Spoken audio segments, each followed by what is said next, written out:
Welcome back for another video. I'm Eharbad, a free-to-play endgame player in Raid Shadow Legends.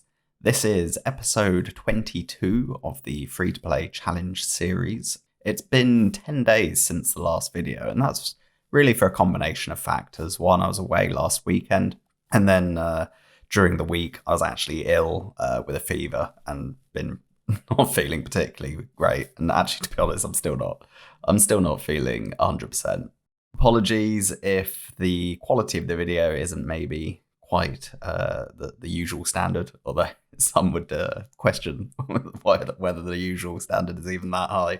But anyway, the reality is we'll soldier on, we'll go through this. It could end up being a two-part video, and then in addition to that, there's this weekend's summoning plus Clover Path events going on, which probably will need another video as well. And we have Mother's Day tomorrow. So this could end up being a 3-part video or a 2-part video. We might end up getting it all done in one. I have no idea. We'll just crack on, see how it goes. And if there's breaks in the video, then so be it. Hopefully my voice will hold up, because I actually tried doing a recording, a take of this earlier today. My voice just kept cracking. So we'll try, and hopefully it won't be too bad. So on the last video, we were doing the Arbiter missions, and I was running Magic Keep right at the end.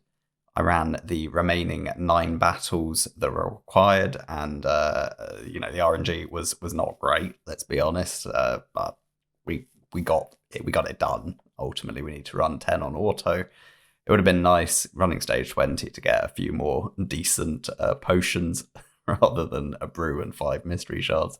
But it is what it is, right? Then, following that, able to do the 100 greater magic into superior magic potions. Spend that 1 million silver, which really hurts because silver is such a scarce commodity right now.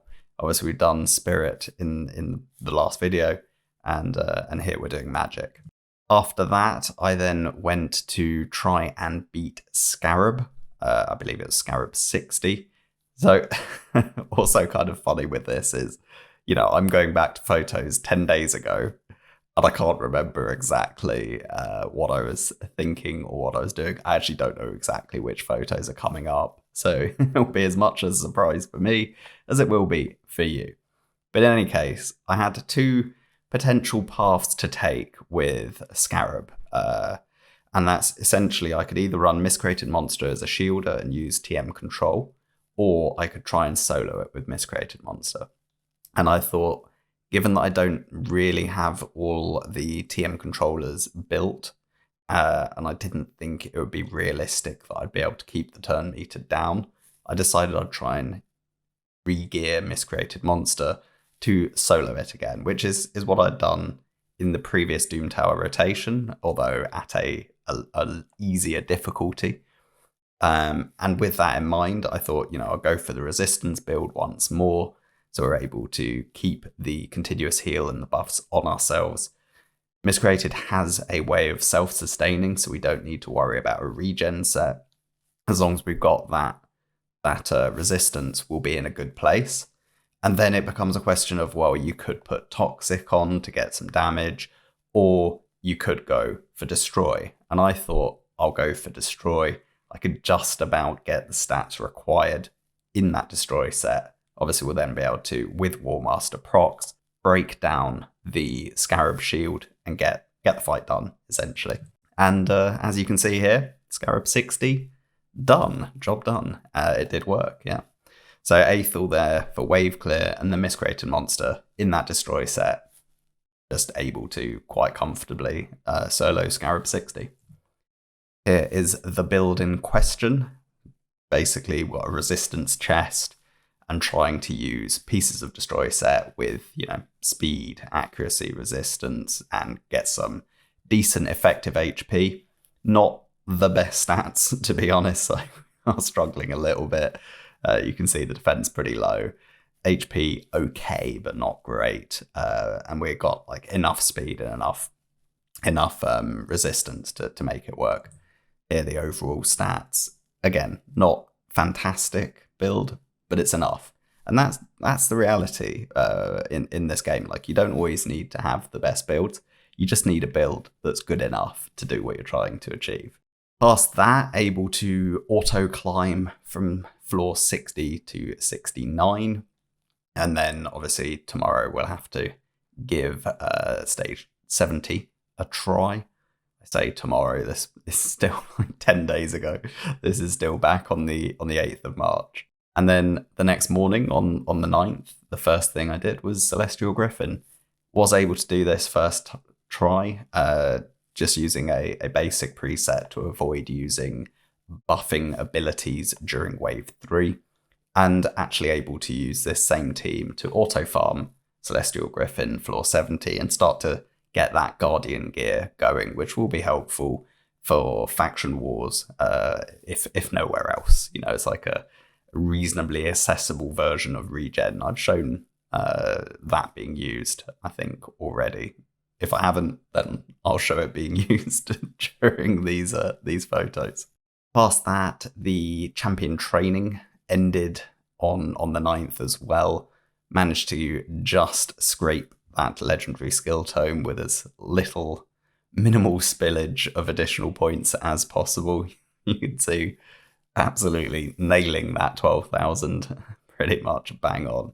Here is that Griffin farming that I mentioned, able just to use that same team, auto farm it between 2 and 3 minutes each run, 100% success. So pretty straightforward, pretty happy that we're able to get that done and just use those silver keys each day. I then successfully did the auto climb once more from floors 71 to 79. Here I'm just using this team of Haikatoon, Jamasa, Rhonda, Chronum, and Miscreated Monster. So I've got a bit of TM control coming from Haikatoon, a bit of CC from Miscreated Monster, generally Reviver, and kind of AoE damage from AoE HP burn plus Rhonda with the lockout. So we've got quite a few combination of abilities that are kind of helping solidify the team. In terms of if we want to transition to hard Doom Tower at some point, we're going to need a lot more crowd control. That's the simple reality. I think Rhonda will be useful for certain floors, but overall, I think Rhonda could be replaced with someone that brings crowd control. Ideally, Chronum would be replaced with someone who does damage and crowd control. And then really Jamasa probably wants to be replaced by someone who brings a bit more utility and a bit of, say, AoE healing. Ideally with a single target revive would be sufficient. We then got a nice promo code goodie. I can't actually remember which promo code this was now, but whatever it was back on the 9th of March, we got it. Then our Nightmare Chest, we managed to get an Ancient Shard. This is still on the 9th of March. And we got rewards for sharing the Raid Chronicle, which I actually haven't shown you guys yet. But I think Hell Hades is going to do a compilation of all of our videos, so I'll save it for him to show effectively. But that gave more more goodies, which gratefully received. I then went and did a 3-star backfill on Demon Spawn, getting 3-star on stage 3. I also managed to get 3-star on stage 4, and managed to 3-star stage 6. I don't think I was able to do the boss. No, I was able to do the boss. There you go. See, like I said, I'm going to be as surprised as you. So yeah, managed to beat the boss, albeit only a 1-star completion, but that's another Faction War boss cleared. And then managed a 1-star clear on stage 8. I then got a PB on Nightmare Clan Boss. This is a Spirit run, which is the absolute best run possible for our team. We've got obviously 4 magic, which are strong affinity, and then 1 neutral affinity. And ultimately, once we're able to ascend Rhonda and Haikatoon to 6-star, it's going to make a bit more difference as well. Not a lot, but definitely we'll be able to improve the builds that bit further. And I think we'll be able to eke out a little bit more damage, maybe survive 1 extra turn, something like that. Did manage to get a Nightmare 3 key with that Spirit thing. And ultimately, I'd say I've noticed over the last week, I am able to 3-star, sorry, not 3-star, 3-key Nightmare on occasion. It's not every day. It does depend what affinity it goes to. If it's Spirit or Magic, there's a decent chance. Spirit's pretty much nailed on. Magic's kind of nearly there. But Force, Force does not work. I can't 3-key. I can't 3-key if it turns Force.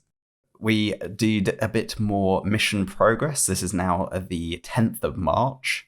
Got to the Force Keep opens. This must be last Friday. I say last Friday, a week ago Friday. There's so much time to catch up on. Anyway, Force Keep done. It was this seems to be out of sequence, to be honest. there I am beating stage 20 on the Force Keep. Lycatoon, Miscreated, Aethel, Jamasa, and War Maiden. Pretty much we're just using kind of the same champions for everything we do, right? with a couple of little flex spots here and there. Then the 4th anniversary gift dropped. I mean, what can you really say about this? I included it just because I wanted to mention that if you get 4 Void legendaries, you get those great rewards as a little perk. I mean, it's just embarrassing, to be honest. But we'll see. I mean, will they realistically give us actual opportunities to get these 4 champions, or is it kind of something that's unrealistic and highly reliant on RNG?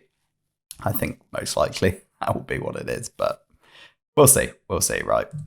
Here are the other 5 of the Force Keep battles. Again, I don't know why these are so out of order, but they are.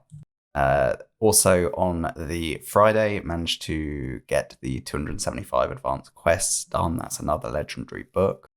Then went to the Dwarf Crypt, managed to get a 3-star clear on stage 3.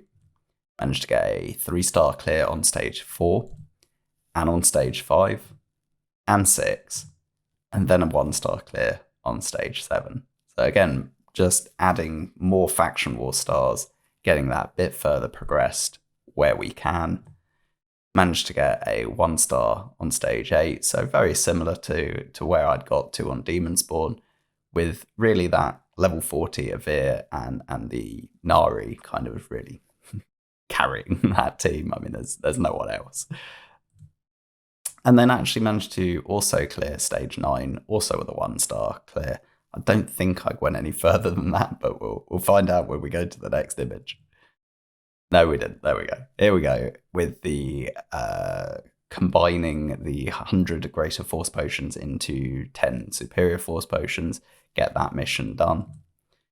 And then we're on to the voids. So once we get to Sunday, last week, we'll be doing the Void Keep. Also managed to beat floor 80, Dark Fae. This was actually quite tricky. I did struggle with it. I don't have enough TM control to keep the boss from taking turns. And I found that when the boss took my Aethel, it was not that easy to kill my Aethel fast enough. I didn't have that much damage. I did end up finding that bringing in the Doom Priest, just to give that little bit of heal across the team, plus the increased attack, actually made all the difference. I tried a number of different champions in that 5th spot, from Miscreated to Chronum, and ultimately Doom Priest actually was the one that enabled me to beat Dark Fae. I definitely struggled on this one. This was not as straightforward as I thought it was going to be. I got a new Hydra PB, managed a 1.8 million. Again, just enough to get that first chest, which will keep ticking those Mithrala fragments, and hopefully we'll get some half-usable gear. Getting a good stone skin set, I think, will be massive in terms of progressing in, faction wars, in arena. So ideally, I would like to be able to progress this Hydra team to closer to like the top chest would be ideal. But just getting any chest each week is really big. A magic PB for Nightmare here. It's 13.75 million. Pretty good. Pretty happy with that.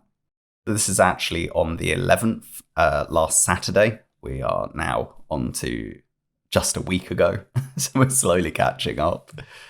Managed to beat stage 14 of the Barbarians. That's a second faction, I think, that I've beaten the second boss for. I did it with Sacred Order with the Aethel solo clear.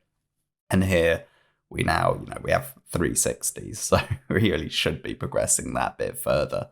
That said, Cronum and Jamasa and Haikatoon, they're not really fantastic for faction wars. Obviously, Jamasa's very strong with the AoE Revive.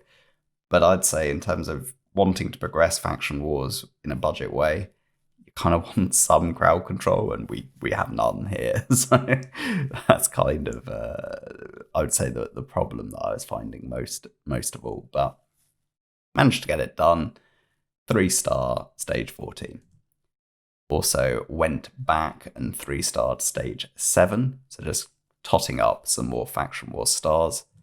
And then I don't know why I don't seem to have any other stages, but I actually went all the way up to stage 17 and 3-starred that as well. This was during the summoning weekend, or the series of 2Xs last weekend.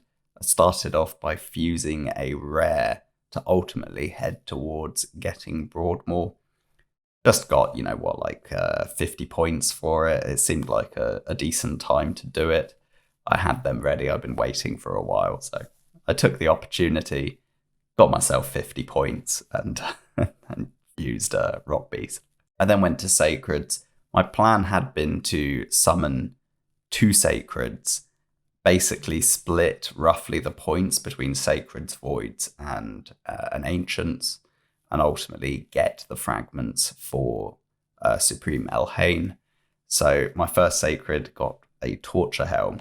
Now, there's pros and cons here, right? The pro being Torture Helm, you can actually do some kind of unique solo strats if you want to, but you do need decent gear for it, to be honest. You can also use him in certain clan boss compositions, but they're very, very niche. And ultimately, he's a Razin Epic, so not the worst, but definitely not going to help our account in the immediate future. So hopefully, the second Sacred was going to be something a little bit more impactful.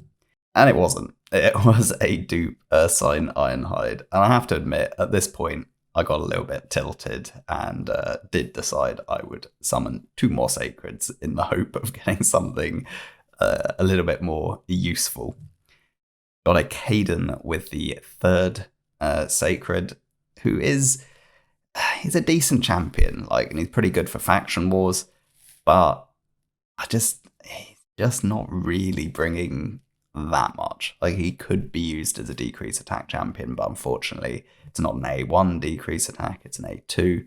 Does have some use though, but the A1 being a relatively low chance to provoke, not very useful for clan boss, and the A3 also not very useful for clan boss. So if I were to use him as a clan boss decrease attack champion, he's not bringing anything else, and it's not on an A1, so it's not really necessarily viable. But in other content, pretty decent, I'd say. But will I invest resources into him in the immediate future? Probably not. And the 4th Sacred was Achak, who is actually a very good champion.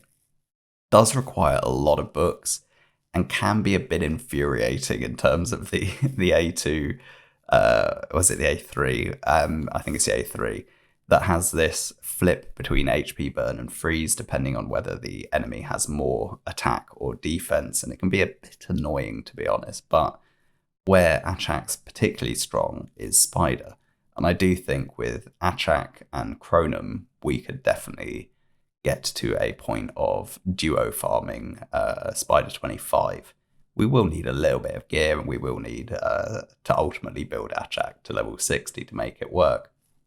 But we at least have the champions in place, I'd say, to get a good Spider 25 duo farm going at some stage.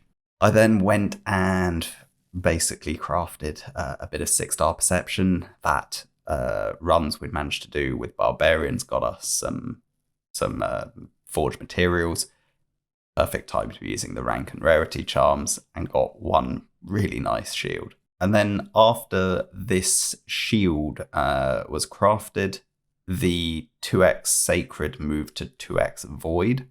And obviously we had voids to summon. I think I had 12 voids, if I remember correctly. I went straight in for a 10 pull, and this is what we got. Now, there's two really good things here, Cold Heart and Reliquary Tender. Fantastic. The epic we got being Broadmoor was quite annoying, given that Broadmoor can be fused, and we were on our way to fusing him anyway. And then we got a copy of Rock Beast, who had just also fused. So, a bit annoying. But Cold Heart and Reliquary Tender, amazing in terms of us being able to progress in some of the areas that we were kind of struggling with. Now, again, we don't really have anyone that's going to help us in Clan Boss here. But Cold Heart's going to unlock Fire Knight for us, which we were struggling with a bit. Also unlock Spirit Keep, those two places where I said having a heal reduction will make all the difference. And then Reliquary Tender, I feel, Nether Spider, Ice Golem, two areas where we were also kind of struggling a little bit. Be massive for those areas. So two really big rares to get. For an early game account. I mean, Cold Heart's amazing for any stage of account if you don't have one. That is, obviously, by the time you have, say, 3 or 4 Cold Hearts, getting another one is irrelevant at that point. But your first Cold Heart, no matter what stage of account you are, it's a big pull. With the remaining 2 voids, I got a Veteran and a Centurion. So a little bit annoying that, we've only got 2 void epics from the 2x's from like 25 shards. So we're pretty low on the odds there. And the 2 epics we've got, not the best. I mean, Broadmoor's a good champion, but is one that you confuse yourself. And then Harkin's just not that great, to be honest. I then, on the Sunday morning, did a brutal key, having 3 keyed Nightmare once more. And got 18.7 million, not quite enough to 1 key the top chest on Brutal, but a pretty good key nonetheless. And again, I think if I can get to the point of being able to do a 1 key on Brutal, that'll be a nice milestone to reach. But we're not there yet. Again, I think we need more, or at least one kind of really unifying Clan Boss champion. At the moment, we don't have a decreased defense, we don't have a decreased attack. And Miscreated Monster doesn't actually have a way of healing beyond the heal that comes from the A3. So ultimately, his healing kind of tails off, and he can't sustain himself. Equally, Haikatoon has no form of healing, and we don't have any healer in the team either. So, I think I'm pretty happy with the damage that I'm able to get, given the champions that I'm using, but the chance of migrating to Ultra Nightmare Clan Boss is just, we're nowhere near. We don't have the champions at all currently, but we'll see. Got a silver chest from, I can't even remember what now. Got 36 gems, which is pretty random, but I'm always happy to get gems. You can never knock gems. They're always useful. Then from the Nightmare Clan Boss chest, got a Ancient Shard and 5 more gems. And then on the second chest, actually got a Legendary Book. This is why Clan Boss is so important. Like, once you're on Nightmare, you don't have a massively high chance, but you can get Legendary Books, you can get Sacred Shards. Ultra Nightmare obviously gives you much more, but just being at Nightmare unlocks the game in the long run. Now, it can take a lot longer if you're only farming Nightmare, but at least once you've got Nightmare, you do have, infinite books and infinite shards coming your way if you play the game long enough.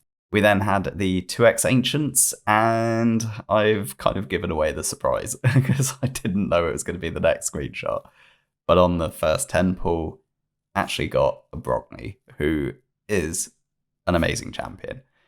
Now, Brogni can be used in many Ultra Nightmare Clan Boss compositions. I do think that we're going to need at least one other champion to make that viable. I think we're still missing too many mechanics, but we've got Clan v Clan coming up, or we did have Clan v Clan coming up at this point. Obviously, that's actually now done during this week, but at least we now have a legendary to focus our attention on. So during Clan v Clan, we will be booking out Brogni, or we did book out Brogni, and I will be looking to build Brogni as not the next 6-star, because we still need to make sure we've got all the Arbiter missions covered, which means we still need to get one more Force champion to 6-star for the 6-star Awakening, or not Awakening, Ascension.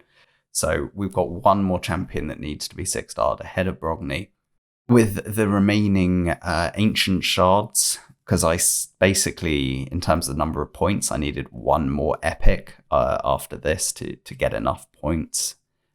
So I decided I'd summon them one by one to be as shard conservative as possible. Of course, sometimes when you do that, that doesn't go your way. But anyway, got an Acolyte next, then a Witness, then a Chaplain, a Gore Mask, then a Prosecutor, who's actually a very good champion, but now that we've got Cold Heart, probably not needed. Then an Heiress. So our attempts to conserve shards is going pretty badly here, as we just don't seem to be able to pull an epic.